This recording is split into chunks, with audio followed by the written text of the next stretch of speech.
माध्यमातून पाहतोय.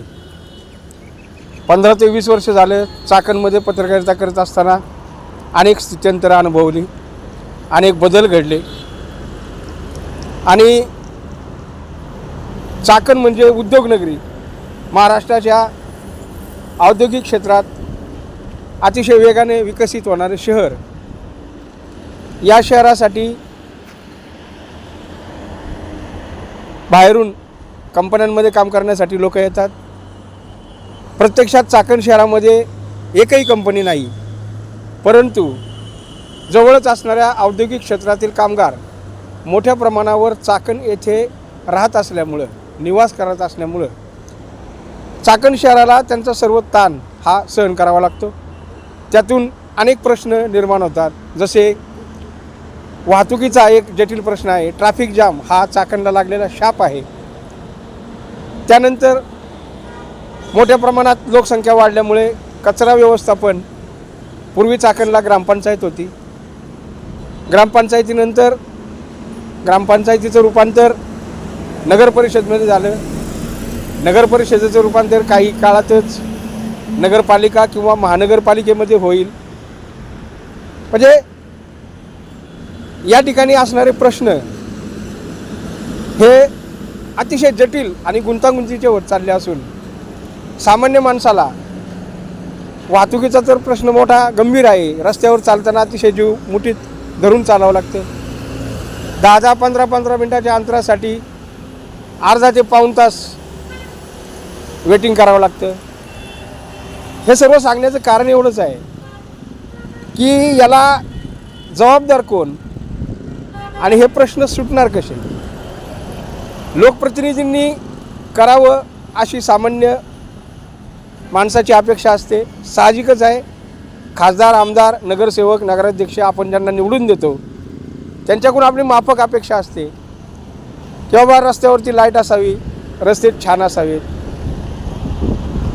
काही समस्या असतील तर त्या सामाजिक रूपातील समस्या सुटाव्यात. कोणी म्हणत नाही की माझ्या घराचं राशन भरून द्या, माझ्या मुलीचं लग्न आहे, मला 1-2 लाख रुपये द्या, माझ्या बायकोला सोन्याचा हार करायचा आहे, 2-4 लाख रुपये द्या. कुठल्याही लोकप्रतिनिधीकडून सामान्य माणूस अशी अपेक्षा करत नाही.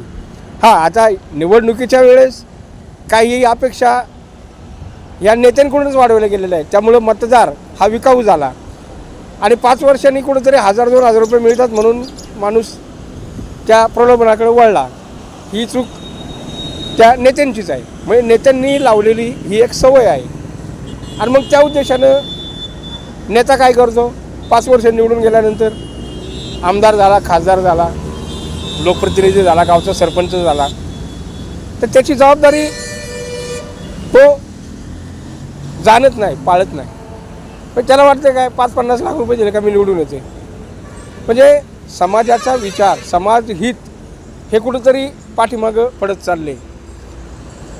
तर हा व्हिडिओ करण्याचा उद्देश एवढाच आहे की काल चाकणमध्ये आंबेठाण रोडवरती एक अपघात झाला आणि या अपघातामध्ये 16 वर्षाची कोवळी 2 मुलं, कडुसकर कुटुंबातील कोरेगाव येथील कवळी 2 मुलं, ज्यांनी आत्ताच नव्या विश्वात पदार्पण केलेलं, 10वी पास झालेले आणि आता 11वीची स्वप्न घेऊन कॉम्प्युटरचा क्लास लावून चाकणला येत होते आणि एका अपघातामध्ये ट्रक चालकाच्या चुकीमुळे म्हणा किंवा ट्रॅफिकमुळे म्हणा, परिस्थितीजन्य त्या ठिकाणी काय होतं मला माहीत नाही आहे, परंतु हा अपघात झाला आणि हे 2 कवळी जेव काल गेले. हळहळ वाटते माणसाला, सगळे हळहळले.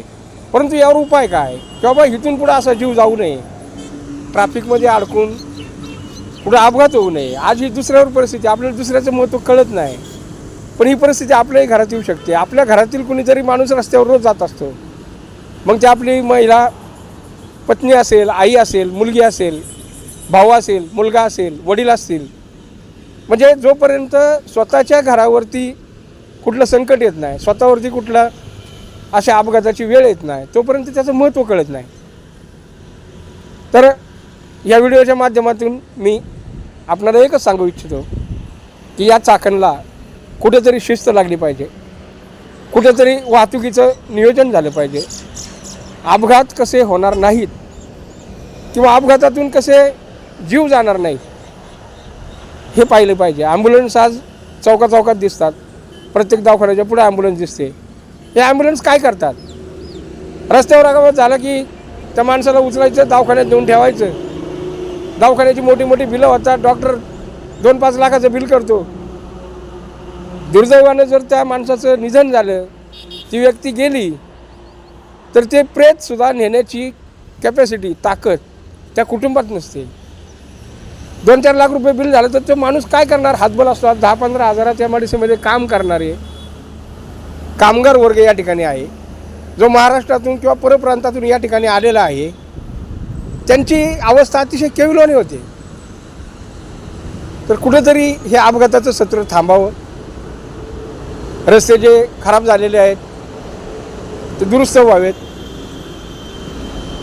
महामार्गाचं काम जे नाशिक पाट्यापासून पुढं नाशिक रोडपर्यंत हा जो सगळा वाहतुकीचा ताण कमी करण्यासाठी 6 पदरी 8 पदरी काय एलिव्हेंटर मार्ग म्हणतात, काय म्हणतात त्याला, 4 पदरी 8 पदरी, हे लवकरात लवकर व्हावं हीच व्यापक अपेक्षा मी खासदार डॉक्टर अमोल कोल्हे आणि या खेड तालुक्याचे विद्यमान वर्ष झाला तर त्यांना नूतन नाही म्हणता यायचं, पण जिल्हा परिषदेच्या माध्यमातून त्यांनी चांगलं काम केलेले असे बाबाजी काळे आता आमदार आहेत.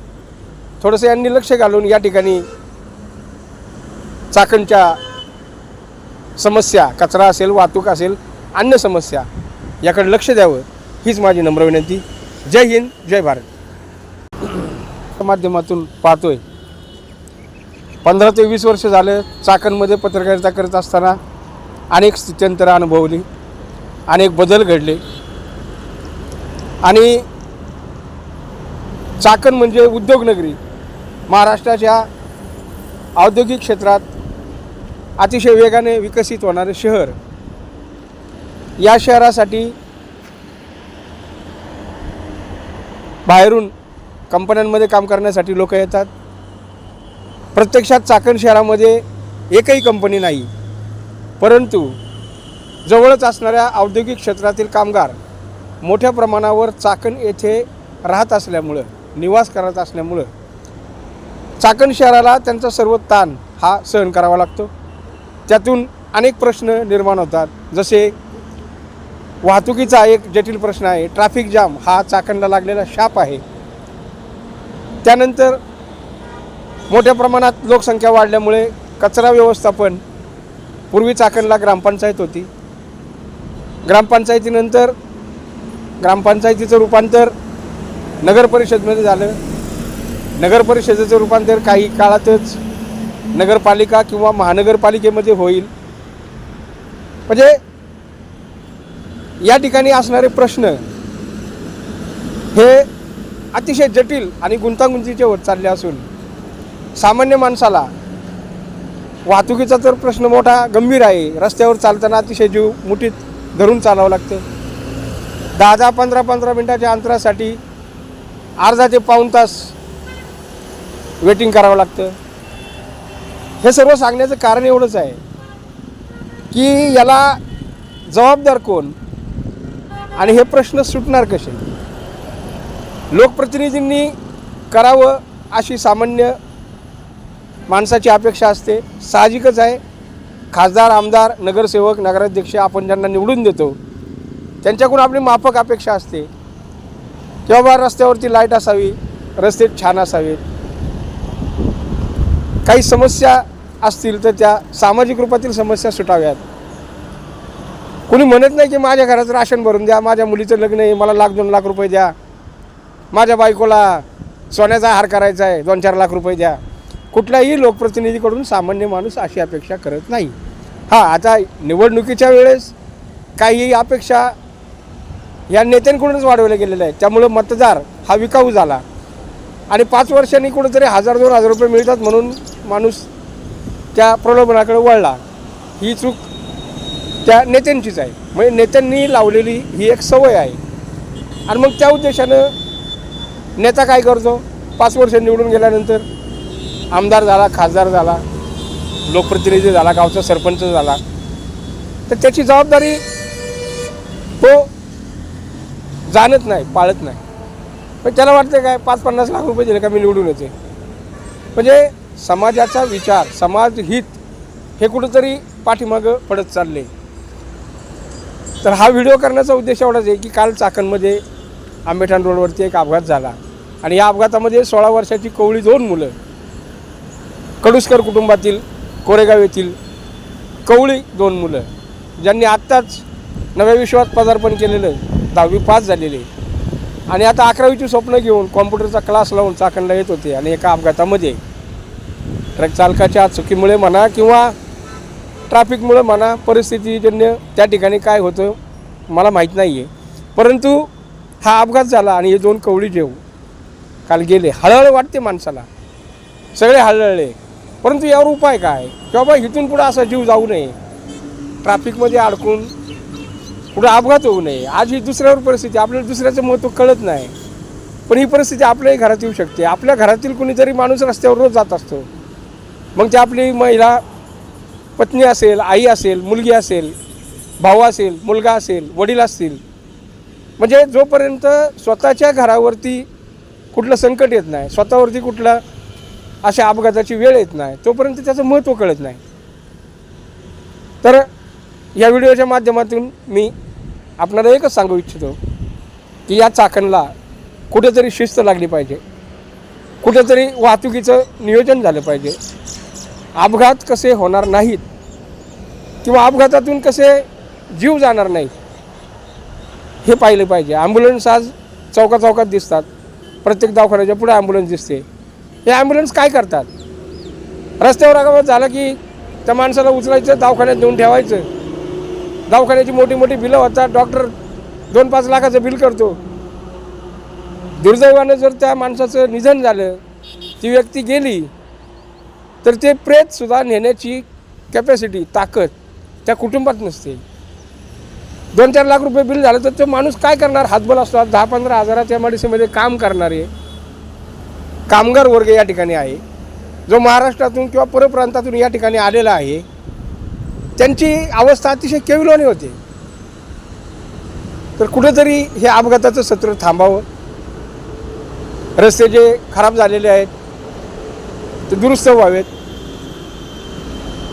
महामार्गाचं काम जे नाशिक पाट्यापासून पुढं नाशिक रोडपर्यंत हा जो सगळा वाहतुकीचा ताण कमी करण्यासाठी 6 पदरी 8 पदरी, काय एलिव्हेंटर मार्ग म्हणतात, काय म्हणतात त्याला, 4 पदरी 8 पदरी, हे लवकरात लवकर व्हावं हीच व्यापक अपेक्षा मी खासदार डॉक्टर अमोल कोल्हे आणि या खेड तालुक्याचे विद्यमान वर्ष झाला तर त्यांना नूतन नाही म्हणता यायचं, पण जिल्हा परिषदेच्या माध्यमातून त्यांनी चांगलं काम केलेले असे बाबाजी काळे आता आमदार आहेत. थोडंसं यांनी लक्ष घालून या ठिकाणी चाकणच्या समस्या, कचरा असेल, वाहतूक असेल, अन्य समस्या याकडे लक्ष द्यावं हीच माझी नम्र विनंती. जय हिंद, जय भारत.